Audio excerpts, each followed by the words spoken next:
Hello guys, welcome back to Supreme Tennis and welcome back to another video lesson. Well, multiple lessons today in fact. Now every couple months or so I just want to do a highlight video of my top tips of the most recent tutorials on the channel. The aim is to just go over a few things and give you all the most amount of free guidance in the shortest time span possible, getting you ready for your most efficient practice sessions on the court. Please throw a thumbs up and leave a comment if you have any questions. We've also noticed that a good percentage of you viewing have not yet subscribed, around 80% of you actually. So please subscribe if you haven't already. Thanks again, and let's get into the first lesson.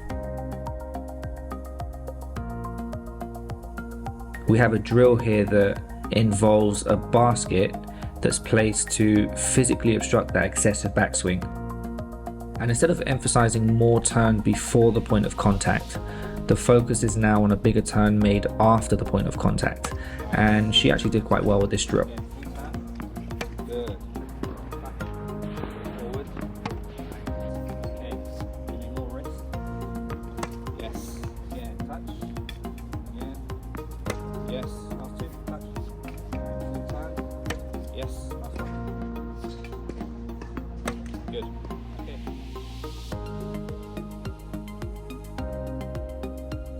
Okay, so just onto the first drill here, and we're going to do some extensions, and this is going to be very important for Claudia because this will fix the mistake that she makes of hitting too close to her body.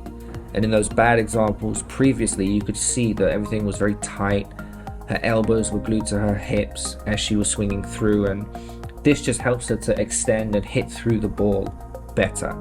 And what a lot of people don't realize is the pros will always find this extension point.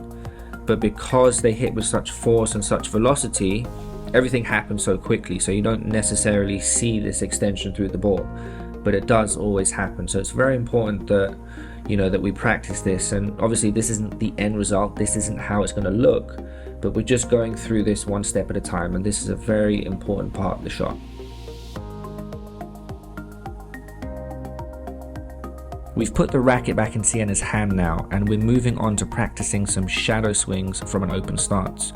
To enhance her loading on the outside foot, I'm asking her to turn her left knee down towards the ground, and this just builds a more solid foundation for the open stance.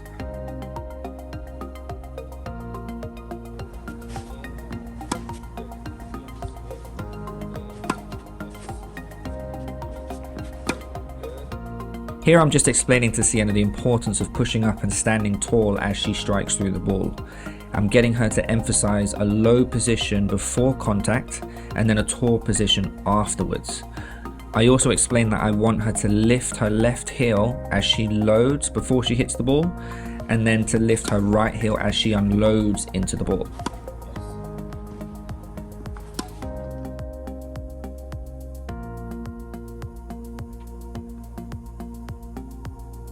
So now just trying to fix that follow through and that exaggerated finish.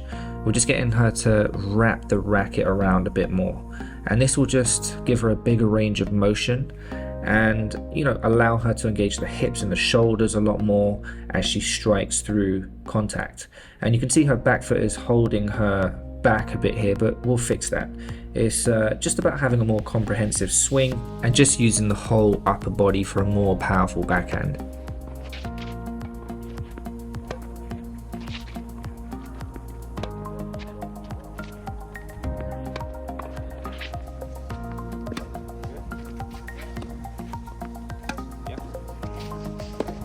So we can see her turning through a bit more, but nowhere near enough. So I'm just going to pause her here for a moment and just ask her to show me the racket on the other side of her head. It seems she's stopping just a tad early, and we're aiming for that full follow through here. And even though it's not quite happening every time, you can see that there are glimpses of it. So you can see in this shot in particular, there's more of a finish. You can see the racket finishing on the other side of her head. So it's again a step in the right direction.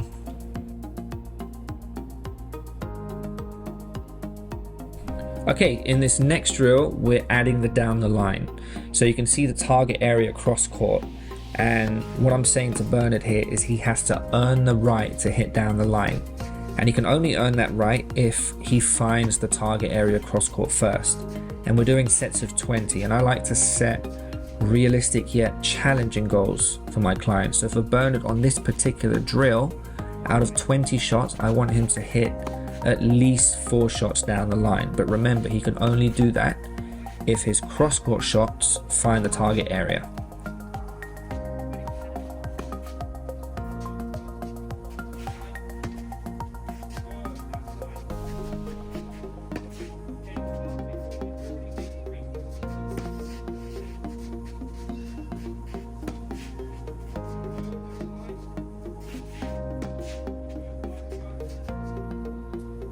So we're just going into the second set of the same drill here, and I'm making a point of going for more pace, being more assertive down the line.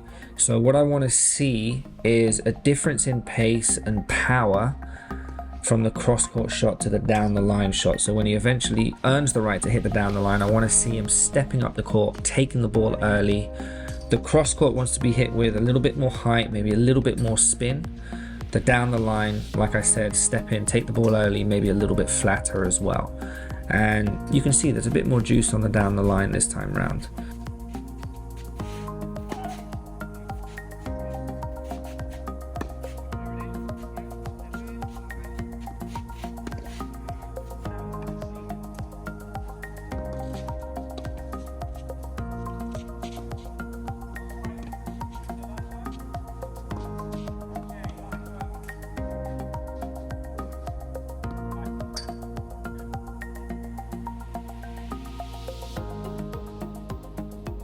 Okay, so now we're going to move to the baseline and get on one knee.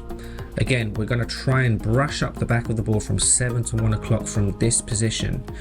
Doing this on one knee encourages you to stay side on, which is very important with your kick serve. A very common mistake that people make is turning the hips and shoulders through when they accelerate forwards into the serve. And this takes away from the topspin effect. If you are getting more slice as opposed to kick on your serves, this could be the reason why. So practice this exercise and you will start to see an immediate difference. The goal here is to get that wrist more involved, to kind of give her a boost in topspin. And her aim is to make very thin contact with the net as she swings upward. This not only enhances the spin effect, but also lets her practice a steeper swing path. Now in this next step, I've got Constance putting that same wrist action from the previous drill into play as she hits the ball. And one thing I picked up on was her tendency to shift her weight back, letting the ball actually push her back as she swings forward. While the end goal today is to achieve more topspin, we want to maintain a solid, heavy shot in general. So moving backward with the ball can take away some power, so we just had to quickly fix this. And that's just what I'm kind of explaining here. And you can see it's still not quite perfect yet. She's not fully sending her weight through the shot, but she is leaning back less, so there's progress made there, and it's something we're going to continue to work on, and at least for now it's a step in the right direction. And then I just got her to step up even closer to the net, because having a physical object in front of you just really forces you to hit up the back of the ball and really reinforces that upward swing.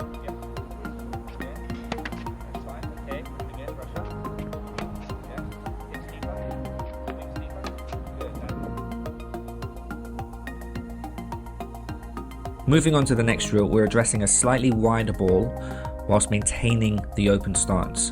The focus here is for Sienna to make contact off her outside foot, followed by carrying her weight through and then landing on that same foot after the strike.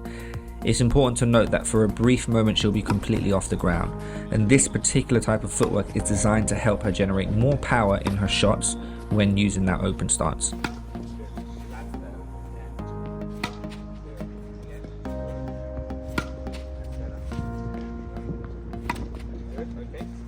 So here I'm just making a mark on the clay where I want her right foot to finish, just to really exaggerate that momentum going through the ball more.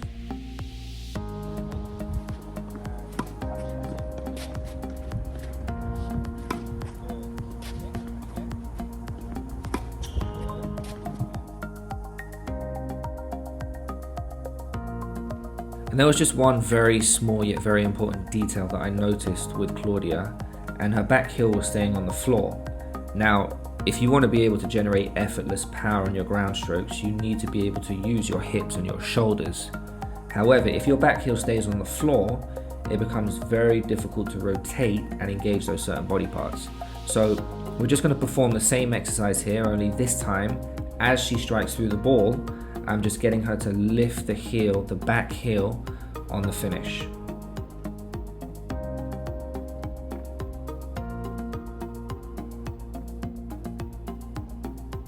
Moving on to the next drill, Eloise is going to take on some left-handed forehands whilst gripping the throat of the racket. This is a great exercise for you all to practice too, because it helps in developing feel with your non-dominant hand, all while honing in on that wrist movement as well. In this next step, we're gradually adding the bottom hand. So now you can see Eloise has placed her thumb and index finger on the grip. And by maintaining a light grip on the bottom hand, we're just really emphasizing the effort and control that is required from the top hand. And yeah, it's just about reinforcing the crucial role of the top hand in this process. And then bringing it to the last stage of this progression, Eloise now has her entire bottom hand on the grip, with the exception of raising her pinky finger. Just a subtle adjustment, and this nearly full grip provides a bit more control through the shot while still allowing her to feel the dominance from the top hand. It's just about getting that balance between control and power, and the top hand is the main contribution when it comes to both pace and spin on the double hander.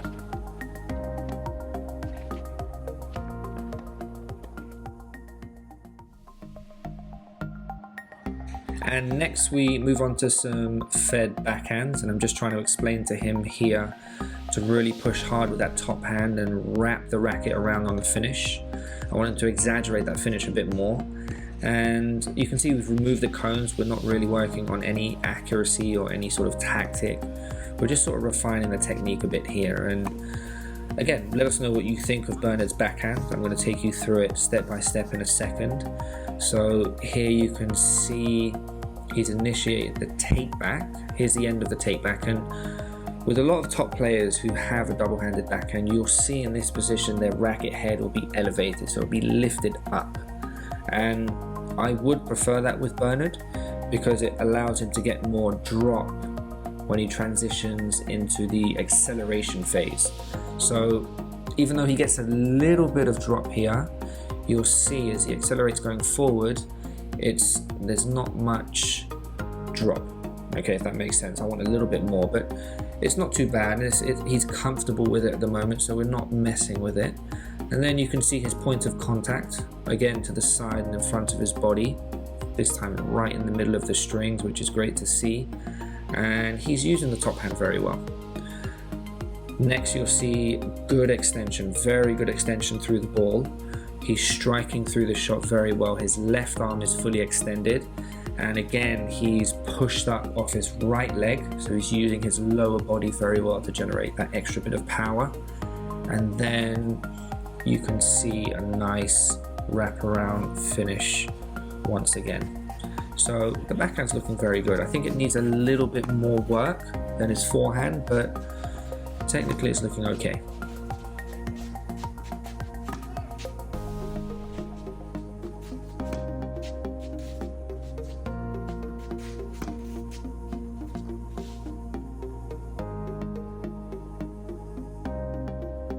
Okay, so we're nearly there, but before we try the kick serve at full pace, I want you to add one more thing, and this is the equivalent of adding that follow through to your ground strokes almost.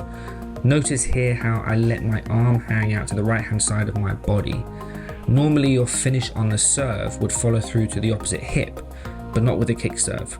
You will see all of the best kick servers finish in this position, and this is what again helps you to get that racket up the back of the ball and prevents you from turning the serve into a slice or a flat shot.